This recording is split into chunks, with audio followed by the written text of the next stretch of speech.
Hello and welcome to the September 2018 TELedvisors webinar.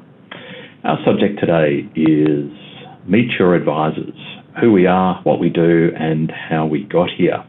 TELedvisors work in a wide range of roles to support technology-enhanced learning and teaching, but until quite recently there have been no qualifications or courses that lead people directly to this job. Sharing our stories and our diverse pathways into becoming an advisor is an important part of understanding and demonstrating the wide array of skills, knowledge and experience that we contribute to our workplaces. Today we have 6 advisors from institutions around Australia sharing their stories. Hyacinth Steele from QUT, Michael Sankey from Griffith University, Lindsay Rattray from Navitas, Marlene Daicopoulos from Murdoch, Jenny James from Griffith University and Tom Worthington from the Australian National University. Our host today is Lindsay Rattray. And I will share our questions for today,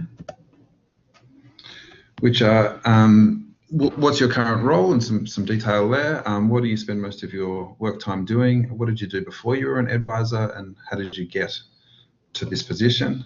And then what qualities and skills do you think are important in your job or in our jobs in general? And our next presenter is Jenny James. Jenny, actually I can load your slides up, but if you want to go into the sharing section, yeah, you're away. Off you go. Thank you.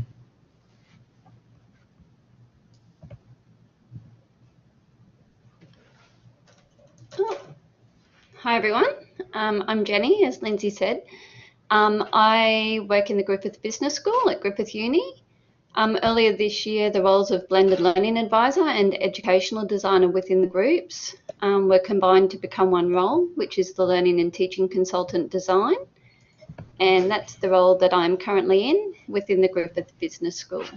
I report directly to the Deputy Dean of Learning and Teaching within the Griffith Business School group.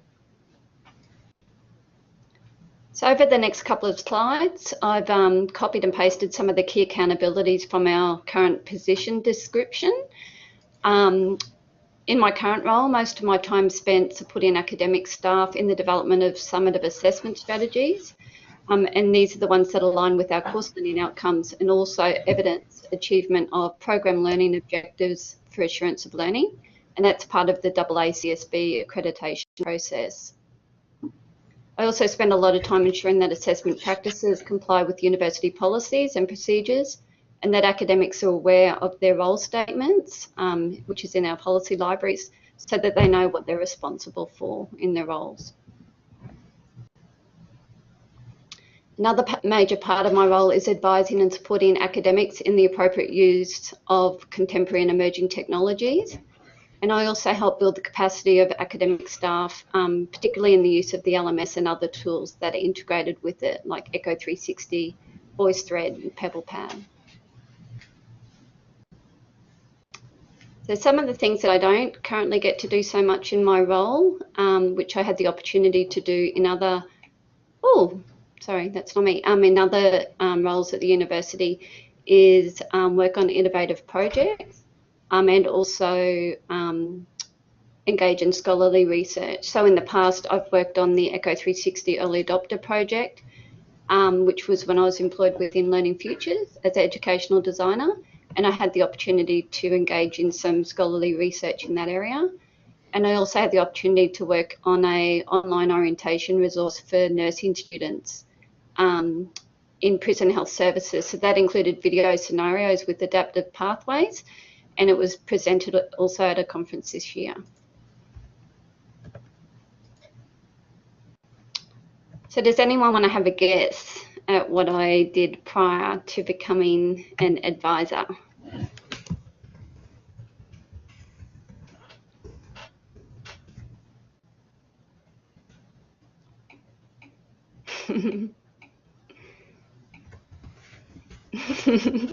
Okay, Michael, pick me.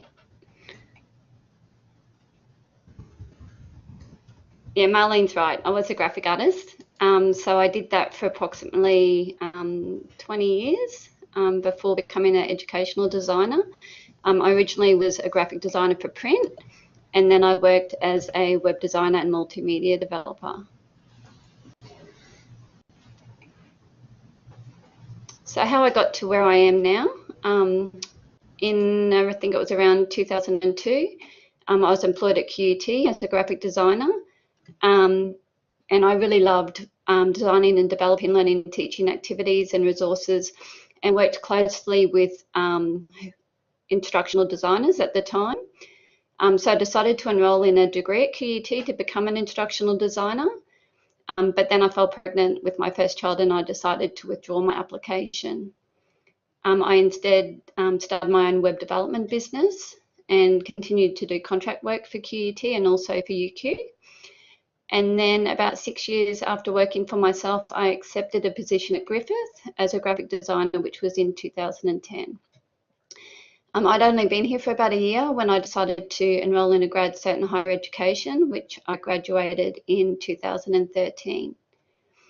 I then applied for an educational designer position within Griffith Online, where I worked converting face-to-face courses to mixed mode, and then worked on the development of accelerated online courses, which were with our partnership with Pearson. Since then, I've completed about 30 internal courses at Griffith, mainly related to assessment practices and the use of emerging technologies. And earlier this year, I completed the ID to ID cross-institute peer mentoring program for instructional designers run by Penn State and EduCourse. And recently, I was awarded Senior Fellow for the HEA.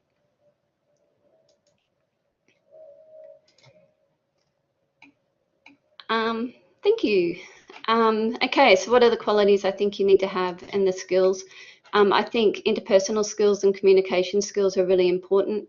I've been lucky to have an opportunity to work in several areas across the university, so I've been able to maintain those relationships with colleagues in other groups, and currently have a really close relationship with Learning Futures, who I'm working with on a couple of enterprise projects. Secondly, I think it's important to multitask. So at the moment, I have approximately 150 academics that I support across 2 departments in the GBS. And I'm currently working on 2 enterprise-wide initiatives, as I said. One is the virtual learning environment project that Michael spoke about earlier, with our integration to Blackboard Ultra. And another is the development of a virtual work integrated learning environment tool for academics to create their own WIL environments. I also think that it's important to be able to stay abreast of higher education pedagogy and current emerging technologies, so that we can better support academic staff that we work with. And most of all, I think the most important thing is being able to work collaboratively. So I think if you're not a team player, then the role's probably not for you. So thank you. Any questions?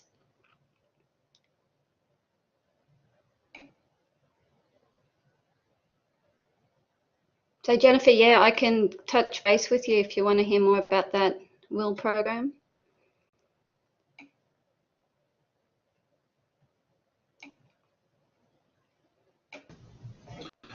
Okay, great. Thank you so much, Jenny. It's been such a diverse range of people and starting points.